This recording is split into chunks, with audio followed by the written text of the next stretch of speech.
ঔপনিবেশিক ভারতের সাম্প্রদায়িক পরিচয়ের বিকাশ 19 শতকের শেষ দিকে ভারতীয় উপমহাদেশে মুসলমান সম্প্রদায় বলতে কোনো নির্দিষ্ট বিষয় বোঝাতো না, বরং অঞ্চলভেদে মুসলমানদের মধ্যে অর্থনৈতিক জীবনযাপনের তারতম্য ছিল। পাশাপাশি বিভিন্ন অঞ্চলে মুসলমানদের জনসংখ্যার হারেও সমতা ছিল। বাংলা, পাঞ্জাবে যেমন মোট জনসংখ্যার প্রায় অর্ধেকই ছিল মুসলমান, কিন্তু ঔপনিবেশিক সরকার সামাজিক, অর্থনৈতিক, সাংস্কৃতিক পরিচয়ের বদলে ধর্মীয় পরিচয় মুসলমানদের ক্ষেত্রে প্রধান পরিচয় হয়ে ওঠে। তার ফলে ধীরে ধীরে মুসলমানদের একটা অংশ ব্রিটিশ শাসকের মতো করেই নিজেদেরকে হিন্দুদের থেকে আলাদা একটি সংগঠিত সম্প্রদায় হিসেবে ভাবতে শুরু করে।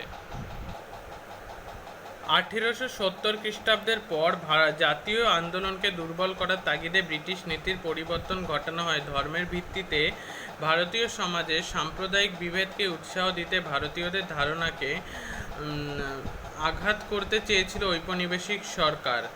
1837 খ্রিস্টাব্দে সরকারি ভাষা হিসাবে ফরাসির বদলে ইংরেজিকে স্বীকৃতি দেওয়া হয়, কিন্তু মুসলমানদের মধ্যে ইংরেজি শিক্ষার হার ছিল কম। ফলে সরকারি চাকরি ও অন্যান্য সুযোগ সুবিধার ক্ষেত্রে মুসলমানদের ক্রমে পিছিয়ে পড়ত।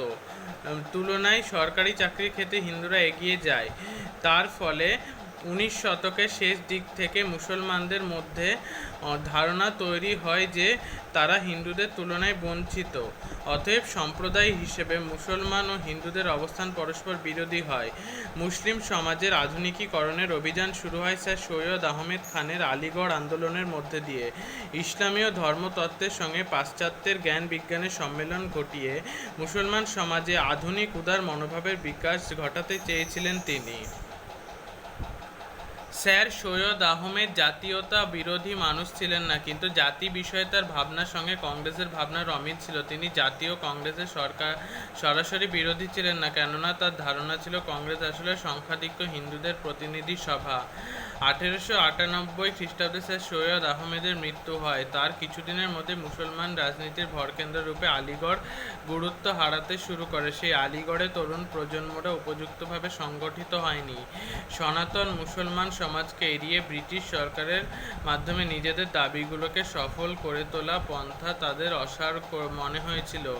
বিংশ শতকের শুরুতে মোহাম্মদ আলী ও শওকত আলীর মতো তরুণ প্রজন্মের নেতারা উলেমা দ্বারা গম্ভীরভাবে প্রভাবিত হন।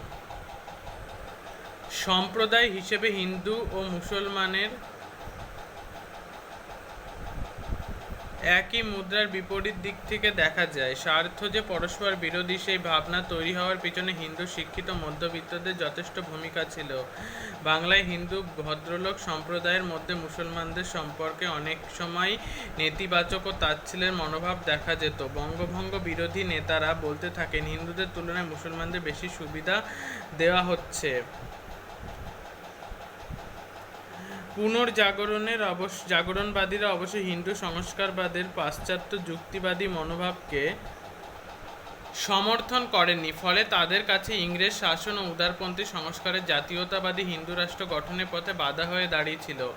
হিন্দু জাতীয়তাবাদ প্রধানত উঁচু জাতির সংস্কারকদের ব্রাহ্মণ্য মতানুসারী ছিল। অধিকাংশ বিপ্লবী জাতীয়তাবাদীরা ভারতীয় সংস্কৃতি ও ভারতীয় জাতিকে হিন্দু ধর্ম এবং হিন্দুদের বলে চিহ্নিত করতে থাকে। উদাহরণস্বরূপ তিলকের শিবাজি ও গণপতি উৎসব, অরবিন্দের দেশকে মাতৃবন্দনা ও জাতীয়তাবাদকে ধর্ম হিসেবে দেখা, গীতায় হাত দেখে বিপ্লবীদের শপথ নেওয়ার কথা বলা হয়েছে।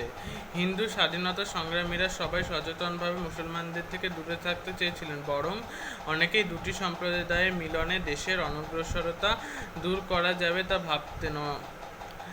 দ্বিজাতি তত্ত্বের ধারণা আরও জোরদার হতে থাকে। হিন্দু মুসলমানদের পারস্পরিক বোঝাপড়া এবং সহমর্মিতার বদলে বিরোধিতার ভিত্তি পাকাপোক্ত হতে থাকে।